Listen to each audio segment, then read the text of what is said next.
மத நல்லிணக்கத்தை பேணுவதற்கு என்ன செய்ய வேண்டும்? பாசிசத்தை எதிர்க்க வேண்டும். பாசிசம் என்பது மாற்று கருத்தை மதிப்பதில்லை, மற்றவர்களின் உணர்வை ஏற்பதில்லை. இந்தியாவில் பாசிச கோட்பாடு இல்லையா என்றால் இருக்கிறது. இந்தியாவில் பாசிஸ்டுகள் இருக்கிறார்களா என்றால் இருக்கிறார்கள். இந்தியாவில் உள்ள பாசிச கோட்பாடு சனாதனம் என்பதுதான். இந்துக்களும் இஸ்லாமியர்களும் ஒற்றுமையாக வாழ வேண்டும் என்று சொன்ன கருத்துக்காகவே காந்தியடிகளை சுட்டுக் கொன்றார்கள் என்றால் அதுதான் பாசிசம்.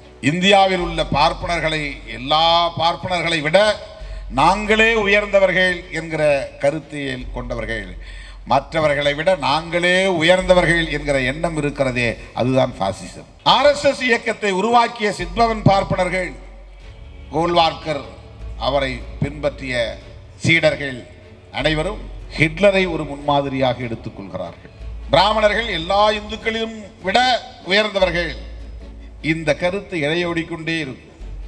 அந்த ஆதிக்க உளவியல் அவர்களிடத்தில் மேலோங்கி இருக்கும். சத்திரியர்களாக இருந்தாலும், வைசியர்களாக இருந்தாலும், சூத்திரர்களாக இருந்தாலும், அவர்கள் அனைவரையும் இந்துக்கள் என்று அழைத்தாலும் அவர்கள் பிராமணர்களுக்கு சமமானவர்கள் இல்லை. நாம் அனைவரும் அறிந்த ஒரு சொல் பாசிசம். அரசியல் களத்தில் அடிக்கடி நாம் பயன்படுத்துகிற ஒரு சொல் பாசிசம். அதை எதிர்க்க வேண்டும் என்பது இந்த மாநாட்டின் நோக்கம். ஏன் பாசிசத்தை எதிர்க்க வேண்டும்? மத நல்லிணக்கத்தை பேணுவதற்காக. மத நல்லிணக்கத்தை பேணுவதற்கு என்ன செய்ய வேண்டும்?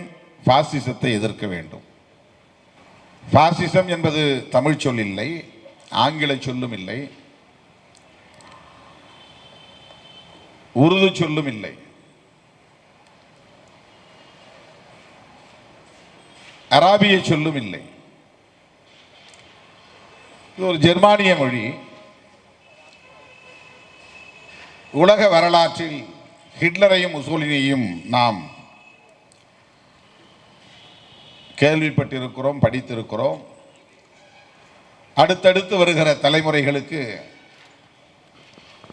அவர்களை பற்றிய வரலாறு சொல்லப்பட்டு வருகிறது. அதில் உலக யுத்தம் நடந்த காலத்தில், இரண்டாவது உலக போர் நடந்த காலத்தில் இத்தாலியை சார்ந்த முசோலினி, ஜெர்மனியை சார்ந்த ஹிட்லர், இந்த இரண்டு பேரும் எப்படி நடந்து கொண்டார்கள், மாற்று இனத்தவரை எப்படி அழித்தொழித்தார்கள், அவர்கள் பின்பற்றிய அரசியல் கோட்பாடு என்ன என்பது குறித்து ஆயிரக்கணக்கான நூல்கள் எழுதப்பெற்றிருக்கின்றன. பெரும்பாலும் பாசிசம் என்றால் எல்லோரும் ஹிட்லரை சேர்த்து சொல்வார்கள். ஹிட்லருடைய படைகள் நாஜி படைகள், நாசிசம் என்றுதான் அதற்கு பெயர். ஹிட்லருடைய கொள்கைக்கு நாசிசம் என்று பெயர். முசோலினி பின்பற்றிய கோட்பாட்டுக்கு, கருத்தியலுக்கு பாசிசம் என்று பொருள். பெரும்பாலும் நாசிசம் என்பதை யாரும் பேசுவதில்லை, பயன்படுத்துவதில்லை. ஏனென்றால் அதனுடைய பொருளையும் உள்ளடக்கியதாக பாசிசம் என்பது கையாளப்படுகிறது. பாசிசம் என்பது என்ன? எளிமையாக நாம் புரிந்து கொள்ள வேண்டுமானால், மற்றவருடைய உணர்வுகளை மதிக்கக்கூடாது, கருத்துக்களை கேட்பதில்லை,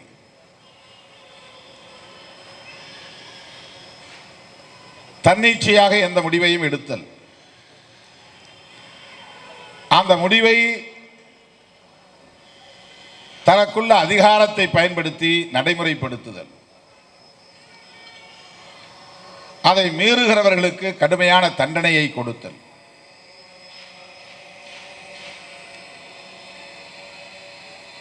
இதை நாம் ஒவ்வொரு நபரும் அன்றாட வாழ்க்கையில் நாம் சந்தித்து கொண்டுதான் இருக்கிறோம். குடும்பத்திலோ அல்லது அமைப்பிலோ அல்லது கட்சியிலோ அல்லது ஏதேனும் ஒரு சங்கத்திலோ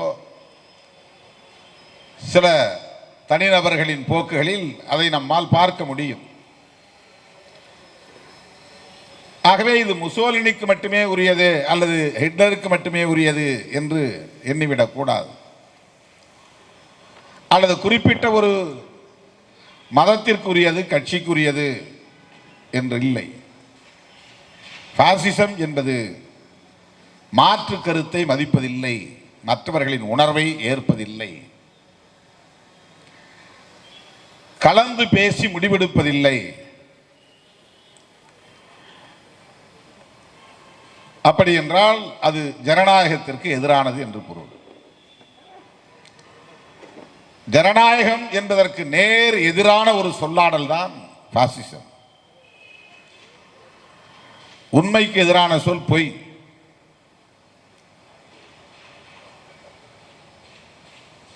இருளுக்கு எதிரான சொல் ஒளி. இனிப்புக்கு எதிரான சொல் கசப்பு. அதை போல ஜனநாயகத்திற்கு எதிரான சொல் பாசிசம். ஜனநாயகத்தை புரிந்து கொண்டால் பாசிசத்தை புரிந்து கொள்ள முடியும், பாசிசத்தை புரிந்து கொண்டால் ஜனநாயகத்தை புரிந்து கொள்ள முடியும். மனு தர்மம் இப்படி சொல்லுகிறது, பெண்களை இழிவுபடுத்துகிறது என்று நான் மேற்கோள் காட்டியதும், பார்த்தீர்களா பார்த்தீர்களா அவன் இந்து பெண்களை இழிவுபடுத்துகிறான் என்று திசை திருப்பி சமூக பதற்றத்தை உருவாக்கினார்களே, அதுதான் பாசிசம். ஒரு கருத்துக்கு மாற்று கருத்தை சொல்லக்கூடாது, எதிர்கருத்தை சொல்லக்கூடாது. அப்படி சொன்னால் அவர்களை தண்டிக்க வேண்டும், அழித்தொழிக்க வேண்டும் என்கிற அந்த போக்கு இருக்கிறதே, அந்த போக்கு தான் பாசிசம். இங்கே நாம் ஏன் பாசிசத்தை, அந்த சொல்லாடலை பயன்படுத்த வேண்டும், அந்த பெயரில் ஒரு மாநாட்டை நடத்த வேண்டும், என்ன பொருத்தம் இந்திய மண்ணிலே இருக்கிறது, அதுவும் இந்த காலச்சூழலில் அதற்கு என்ன பொருத்தப்பாடு உள்ளது, அதிலும் தேர்தல் நேரத்தில் எதற்காக இந்த சொல்லாடல் என்றெல்லாம் நாம் கேள்வி எழுப்பினால், இந்தியாவில் பாசிச கோட்பாடு இல்லையா என்றால் இருக்கிறது. இந்தியாவில் பாசிஸ்டுகள் இருக்கிறார்களா என்றால் இருக்கிறார்கள். இந்தியாவில் உள்ள பாசிச கோட்பாடு சனாதனம் என்பதுதான்.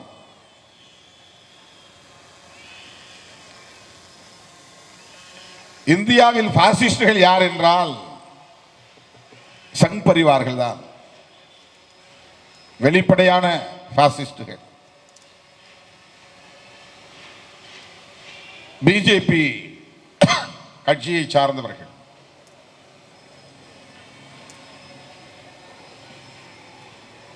லவ் ஜிஹாத் என்கிற பெயரில் அவர்கள் செய்கிற அட்டூழியம், லவ் ஜிஹாத்தை எதிர்க்கிறோம் என்கிற பெயரில்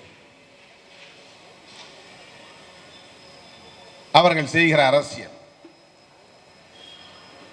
பசு புனிதம் என்கிற பெயரில் அவர்கள் செய்கிற கும்பல் படுகொலை, லிஞ்சிங், பசுமாட்டை தெய்வமாக வணங்க வேண்டும், அந்த நம்பிக்கையை யாரும் குறை சொல்லவில்லை. ஆனால் அதை பயன்படுத்தி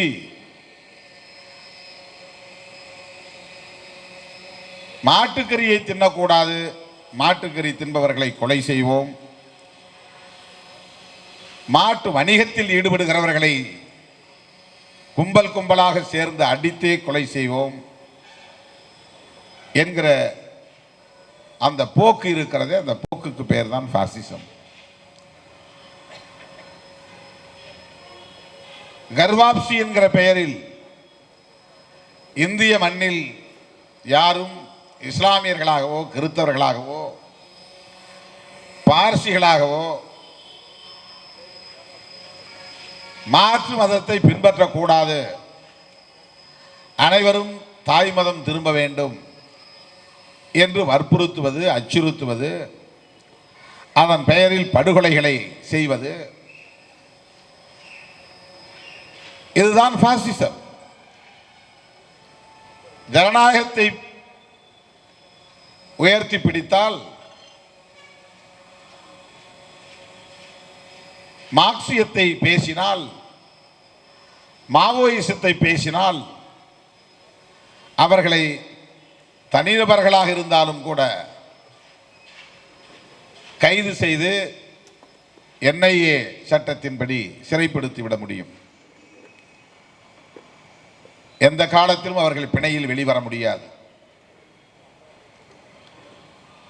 அது மட்டுமல்ல, அவர்களை வீடு தேடி சென்று துப்பாக்கியால் சுட்டு படுகொலை செய்ய முடியும். அதுதான் பாசிசம். பேராசிரியர் கல்புர்கி அப்படி கொல்லப்பட்டார். கௌரி லங்கேஷ் அப்படி கொல்லப்பட்டார். நரேந்திர தபோல்கர் அப்படி கொல்லப்பட்டார். இவர்கள் யாரும் எந்த இயக்கத்தையும் சார்ந்தவர்கள் இல்லை, எந்த கட்சியையும் சார்ந்தவர்கள் இல்லை. இன்டலெக்சுவல்ஸ், அறிவார்ந்த தளத்தில் சிந்திக்கக்கூடியவர்கள், செயல்படக்கூடியவர்கள், எழுதக்கூடியவர்கள், பேசக்கூடியவர்கள். அவர்கள் சனாதன கொள்கைகளை தோலுரித்து காட்டுகிறார்கள், ஜனநாயகத்தை வலியுறுத்துகிறார்கள், சகோதரத்துவம் வேண்டும் என்கிறார்கள், சமத்துவத்தை நிலைநாட்ட வேண்டும் என்று வாதிட்டவர்கள். ஆகவேதான் சுட்டுக் கொல்லப்பட்டார்கள். இதுதான் பாசிசம். இந்துக்களும் இஸ்லாமியர்களும் இந்த மண்ணின் மைந்தர்கள் தான். ஒருவருக்கொருவர் மோதிக்கொள்ளக்கூடாது, அழித்துக் கொள்ளக்கூடாது, ஒற்றுமையாக வாழுங்கள் என்று சொன்னதற்காக அதிதீவிர இந்துத்துவ பற்றாளரான காந்தியடிகளையே சுட்டுக் கொன்றார்கள். இந்துக்களும் இஸ்லாமியர்களும் ஒற்றுமையாக வாழ வேண்டும் என்று சொன்ன கருத்துக்காகவே காந்தியடிகளை சுட்டுக் கொன்றார்கள் என்றால் அதுதான் பாசிசம். அப்படி ஒரு கருத்தையே பரப்பக்கூடாது. எதற்காக நல்லிணக்கம் தேவை? நல்லிணக்கம் என்கிற பெயரால் இஸ்லாமிய சமூகத்திற்கு நீங்கள் வக்காலத்து வாங்குகிறீர்களா? இந்த நாட்டுக்கு இந்துஸ்தான் என பெயர் சூட்ட வேண்டாம் என்று காந்தியடிகள் கருத்து சொல்லி இருக்கிறார். அவர்கள் பாகிஸ்தான் என்று பெயர் வைத்துக் கொண்டதால் நாம் இதற்கு இந்துஸ்தான் என்று பெயர் வைக்க வேண்டியதில்லை. இந்த கருத்தை சொன்னதற்காகத்தான் காந்தியடிகள் கொல்லப்பட்டார். பாகிஸ்தான் பிரிந்துவிட்டது, அதனை கட்டமைப்பதற்கு இந்திய அரசு நிதி உதவி செய்ய வேண்டும். ஒரு தவணை 2 தவணை தொகை கொடுத்தாகிவிட்டது. கடைசி தவணை தொகை கொடுக்காமல் ஏன் நிறுத்தி வைக்க வேண்டும்? இந்திய பிரதமர் ஜவஹர்லால் நேரு அவர்களே அதை உடனடியாக வழங்குங்கள் என்று ஒரு நாள் உண்ணாநிலை அறப்போராட்டம் நடத்தியவர் காந்தியடிகள். பாகிஸ்தான் என்கிற ஒரு புதிய தேசத்தை கட்டமைப்பதற்கு இந்திய அரசு நிதியுதவி செய்ய வேண்டும் என்பது ஒப்பந்தங்களுள் ஒன்று. ஒரு தவணை 2 தவணை தொகை வழங்கப்பெற்று விட்டது. ஆனால் கடைசி தவணை நிதி வழங்கப்படாமல் காலம் தாழ்த்திய நிலையில், அப்படி காலம் தாழ்த்தக்கூடாது, உள்நோக்கத்தோடு செயல்படக்கூடாது, அவர்களுக்கு வழங்கப்பட வேண்டிய நிதியை வழங்குங்கள் என்று சொல்லி உண்ணாநிலை அறப்போராட்டத்தை மேற்கொண்டவர் காந்தியடிகள். அதற்காக சுட்டுக் கொல்லப்பட்டார். காந்தியடிகளோடு புரட்சியாளர் அம்பேத்கருக்கு கடுமையான முரண்பாடு உண்டு. புரட்சியாளர் அம்பேத்கர் அவர்களை போல காந்தியடிகளை விமர்சித்தவர்கள் யாரும் இருக்க முடியாது. அவருடைய சனாதன நம்பிக்கையை, முற்பிறவி அடுத்த பிறவி என்கிற இம்மை மறுமை தொடர்பான நம்பிக்கையை, சாதி என்பது இறைவனால் படைக்கப்பட்டது என்கிற காந்தியடிகளின் நம்பிக்கையை, தீண்டாமை உள்ளிட்ட அத்தனை கொடுமைகளுக்கும் முற்பிறவியின் பலன்தான் காரணம் என்று வாதிடுகிற காந்தியடிகளின் போக்கை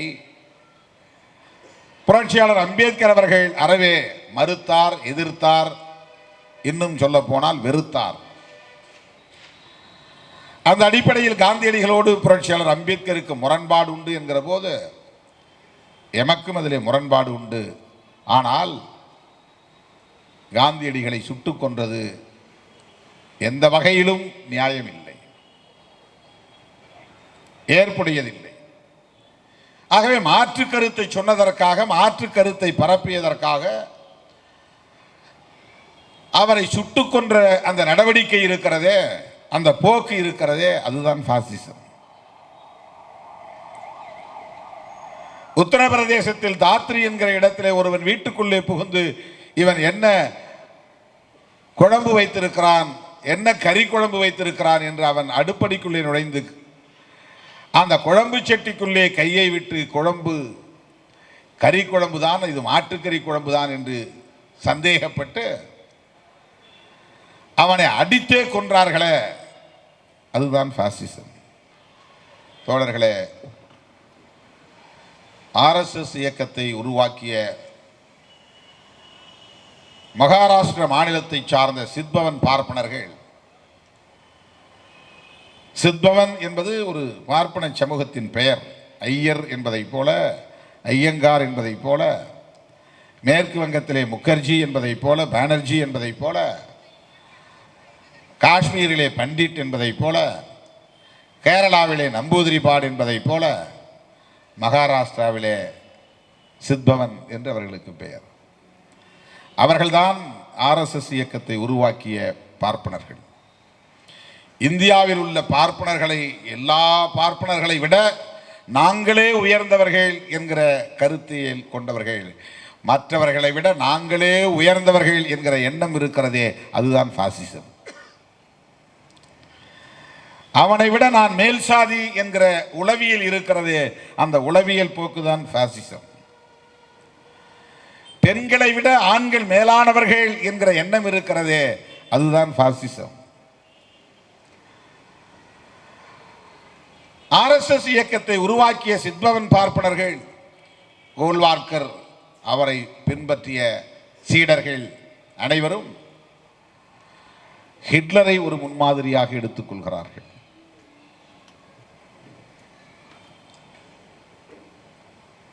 ஹிட்லருடைய அரசியலின் அடிப்படை என்பது வெறுப்பு அரசியல்தான்.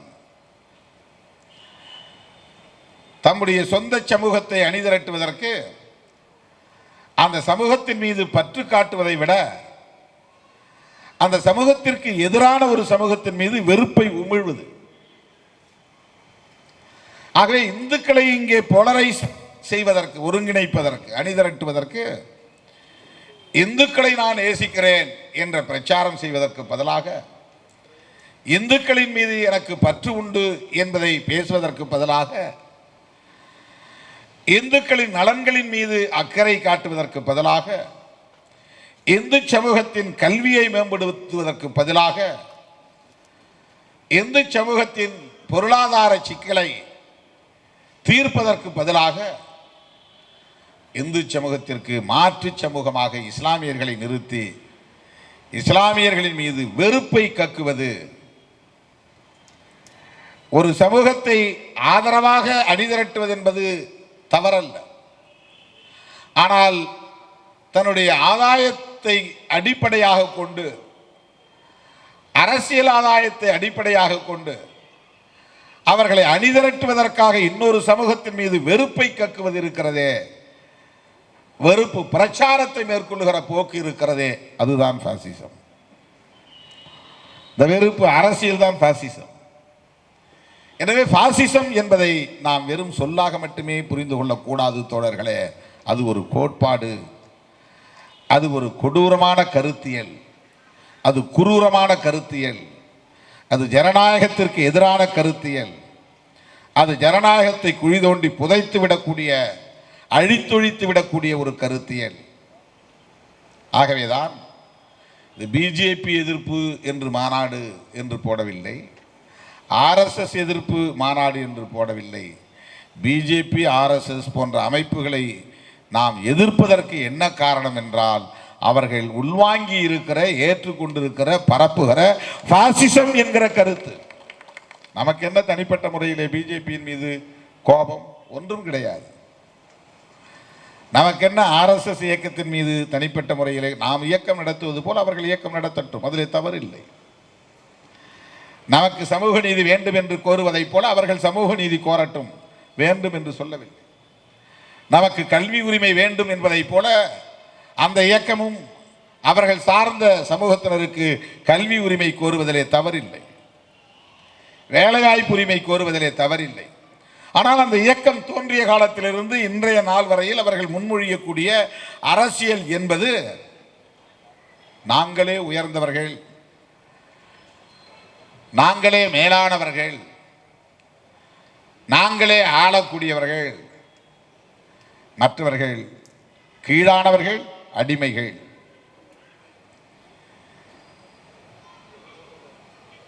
இந்த கருத்தியலை அவர்கள் தொடர்ந்து பரப்பி வருகிறார்கள். 2000 ஆண்டுகளுக்கு முன்பு இருந்த இந்த சமூக கட்டமைப்பை அப்படியே பாதுகாக்க வேண்டும் என்று துடிக்கிறார்கள்.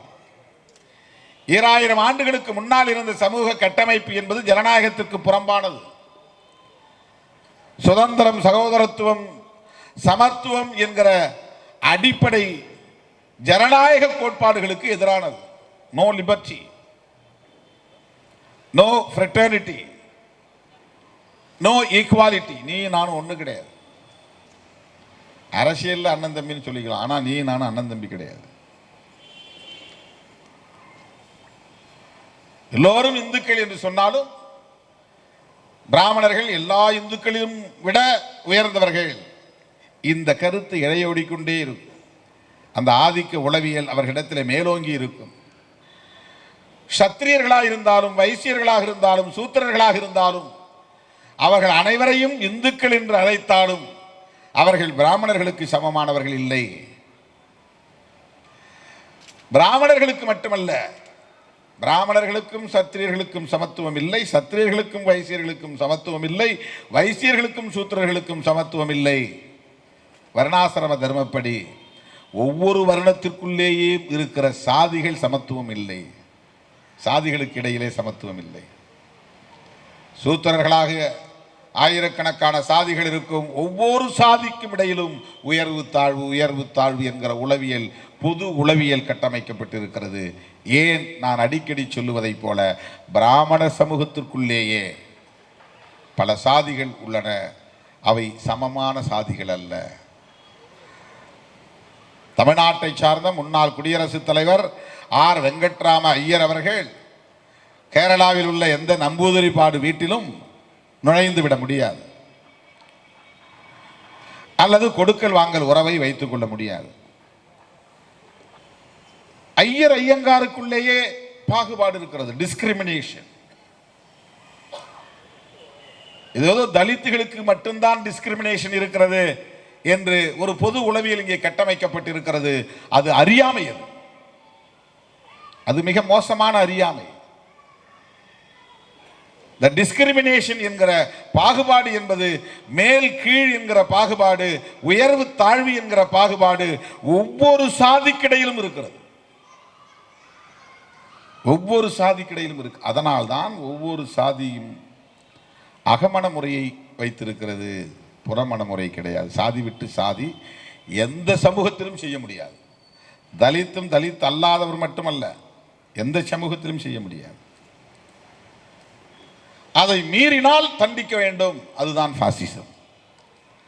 ஹானர் கில்லிங் அது பாசிசத்தின் வெளிப்பாடு. ஆணவ கொலைகள், கௌரவ கொலைகள் அது பாசிசத்தின் விளைச்சல்.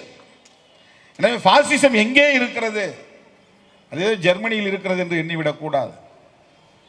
நம்முடைய அன்றாட வாழ்வில் நாம் சந்திக்கக்கூடிய அனைத்திலும் அது வெளிப்படுகிறது. அதில் பாசிசத்தையே தமது கொள்கையாக கொண்டு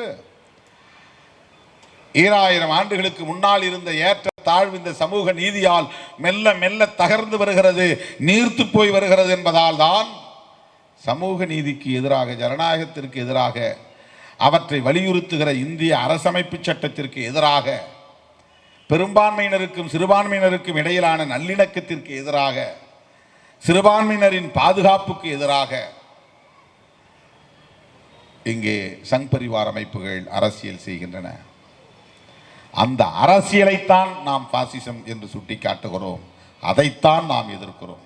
வீட்டில் ஒரு அப்பா கிட்ட ஃபோன் பேசுறத கூட அழுது அதை வீடியோ எடுத்து போடுறது பாட்டாளி மக்கள் கட்சியாக தான் இருக்கும்ன்றது எனக்கு ரொம்ப கஷ்டமான ஒரு விஷயமா இருக்குது. ஏன்னா அதுலேருந்து நான் இன்னைக்கு தனிப்பட்டு சில விஷயங்கள் பண்ணிட்டு இருக்கிறேன். ஆனால் அதில் இருக்கும்பொழுது அவருடைய ஆளுமை, அவருடைய அந்த ஸ்பீச் அதெல்லாம் பிடிச்சிருந்தது. ஆனால் இன்றைக்கி கொரோனா காலங்களில் வெளியவே வராமல் கடைசி